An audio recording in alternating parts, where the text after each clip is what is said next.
تو خوشحال کر اپنی مخلوق پر رحم کر اللہ اللہ۔ یہ 7ویں صدی میں ایک بادشاہ تھا ابو سعید ملک مظفر۔ ملک مظفر نے یہ میلاد کی محفلیں کروانی شروع کی ہیں، اور میلاد کا بانی 7ویں صدی کا ایک ظالم اور جو نا وہ ایک فاسق قسم کا بادشاہ تھا۔ تو یہ 7ویں صدی کی ایجاد ہے جی میلاد کی محفلیں۔ حالانکہ بحمد تعالیٰ میں اپنے پچھلے بیان میں تفصیل کے ساتھ دلائل کتاب و سنت سے پیش کر چکا ہوں کہ میلاد کا ذکر کرنا اور محفل میلاد کرنا اور نبی کریم علیہ الصلوۃ والسلام کی آمد میں، حضور کی آمد کے شکرانے میں محفلیں منعقد کرنا سرکار دو عالم علیہ السلام کے صحابہ کی سنت ہے۔ المعجم الکبیر طبرانی کی جلد نمبر 1 صفحہ 25 پر حدیث کا نمبر 28 ہے۔ سیدہ عائشہ فرماتی تذاکر رسول اللہ صلی اللہ علیہ وسلم و ابو بکر میلادہما عندی، کہ نبی کریم علیہ السلام نے میرے سامنے اپنا میلاد بیان کیا ہے۔ سنن نسائی کی حدیث ہے کہ سرکار دو عالم علیہ السلام کے صحابہ نے حضور اقدس صلی اللہ علیہ وسلم کے آمد کے شکرانے میں انہوں نے حضور کی آمد پر من علینا بیکا کہہ کے اپنا مقصد بیان کیا کہ ہم حضور کی آمد پر اللہ رب العزت کا اس احسان کا شکریہ ادا کر رہے ہیں۔ دیگر حدیث میلاد شریف کی محافل اور اہل سنت و جماعت کے جو معمولات ہیں ان پر بحمد تعالی دلائل موجود ہیں۔ اب یہ ایک لوگوں کو ورگلانے کے لیے یہ پروپیگنڈا کیا جاتا ہے کہ میلاد کا بانی ملک مظفر ابو سعید ہے، اور وہ ایک ظالم اور فاسق قسم کا بادشاہ تھا، لہذا یہ میلاد کی محفلیں شریعت کے خلاف ہیں۔ حالانکہ پہلے میں بات تو اس کا جواب عرض کر دیتا ہوں۔ ملک مظفر ابو سعید یہ کون تھا، اس کے بارے میں مسلمہ شخصیات کی آراء کیا ہے، ان کا موقف کیا ہے، یہ کتاب ہے امام سیوطی رحمۃ اللہ کی الحاوی الفتاوی۔ اپنی اس کتاب کے صفحہ نمبر 200 پر ملک مظفر کے بارے میں امام جلال الدین سیوطی رحمۃ اللہ علیہ لکھتے ہیں احد الملوک الامجاد والقبراء الاجواد وکان لہ آثار حسنہ، کہ وہ بادشاہوں میں سے سخی بادشاہوں میں سے ایک سخی بادشاہ تھا اور ایک بہت بڑا سخی آدمی تھا، وکان لہ آثار حسنہ، اور اس کے بہت سارے ایسے کام ہیں جو نیکی کے کام ہیں، جو انہوں نے نیکی کے کام کروائے ہیں۔ وکان شہمن شجاعن بطلن عاقلن عالمن عادلن رحمہ اللہ و اکرم مثواہ، کہ بادشاہ ملک مظفر وہ بڑے ہی تندرست اور جسے والے تھے اور بڑے بہادر تھے اور بڑے ہی ایک ہیرو قسم کے آدمی تھے، عقل مند تھے، عالم تھے، عادل تھے۔ اللہ رب العزت ان کی قبر کو روشن فرمائے، اکرم مثواہ۔ اور یہی بات حافظ ابن کثیر نے البدایہ و نہایہ کی جلد نمبر 13 صفحہ 159 پہ بیان کی ہے۔ حافظ ابن کثیر لکھتے ہیں، ملک مظفر کے حوالے سے اپنا موقف پیش کرتے ہیں، جلد 13 کے صفحہ 159 پہ لکھتے ہیں یہی بات جو امام سیوطی رحمۃ اللہ علیہ نے لکھی ہے، احد الاجواد والسادات القبراء والملوک الامجاد لہو آثار حسنہ، اور صفحہ 160 پہ لکھتے ہیں کان مع ذلک شہمن شجاعن فاتقن بطلن عاقلن عالمن عادلن رحمہ اللہ۔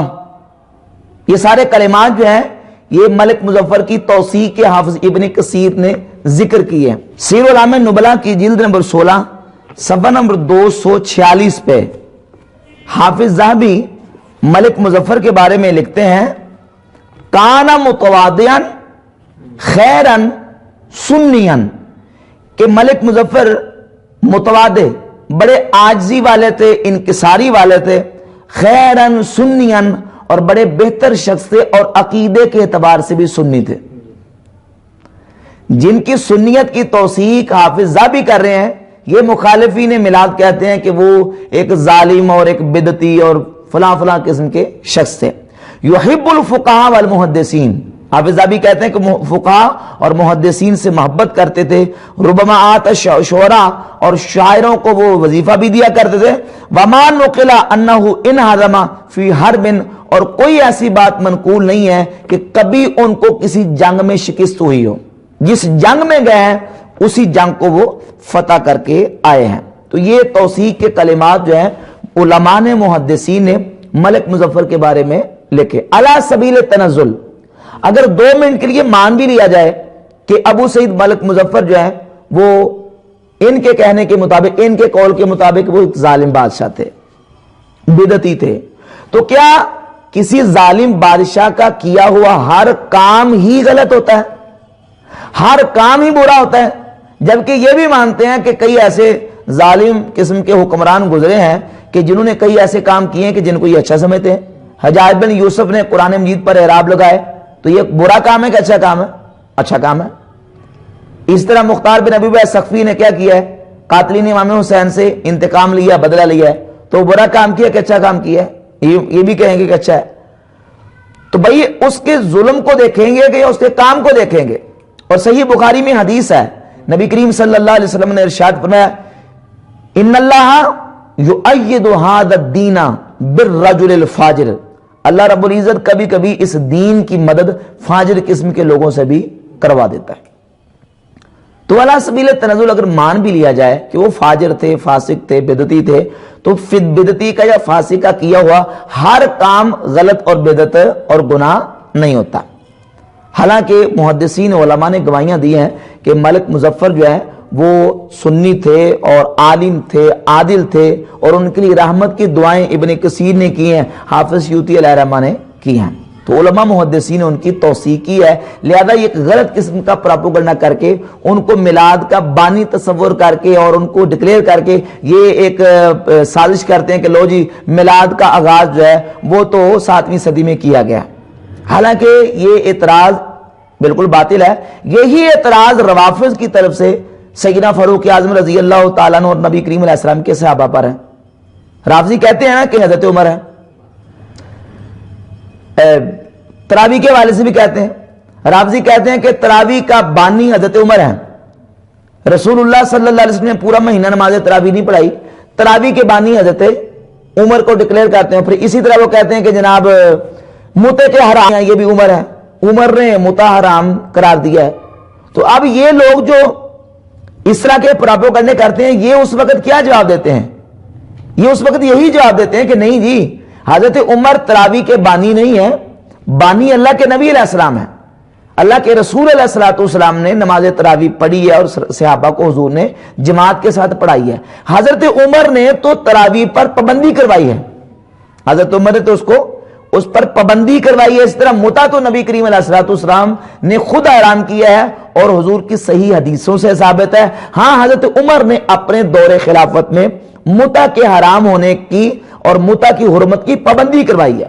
تو جس طرح حضرت عمر کے پابندی کروانے سے ان کو متع کے حرام ہونے کا بانی ڈکلیئر نہیں کیا جا سکتا، نہیں کہا جا سکتا، نماز تراویح کا بانی نہیں کہا جا سکتا، اسی طرح ملک مظفر بادشاہ نے اپنے دور حکومت میں انہوں نے پورے ملک میں، پوری سلطنت میں سرکاری طور پہ نبی کریم علیہ الصلوۃ والسلام کا میلاد جو ہے اس کو منوایا ہے اور میلاد کروایا ہے۔ ان کو بانی نہیں کہہ سکتے، ہاں یہ کہہ سکتے ہیں کہ انہوں نے اپنے دور میں، اپنے دور حکومت میں ملک مظفر نے سرکاری طور پہ حضور علیہ الصلوۃ والسلام کے میلاد کی محافل کا انعقاد کیا۔ جس طرح ہمارے دور میں 2018 میں پرائم منسٹر پاکستان نے یہ اعلان کیا ہے کہ 2018 میں میلاد النبی سرکاری سطح پہ منایا جائے گا۔ آپ کو صرف یہ کہے کہ جناب پاکستان میں میلاد کا بانی عمران خان صاحب ہیں، تو اس کا کیا جواب دیا جا سکتا؟ اس کو کیا کہیں گے؟ یہی کہیں گے کہ یہ ظاہر کہ تحکم سینہ زوری زبردستی ہے۔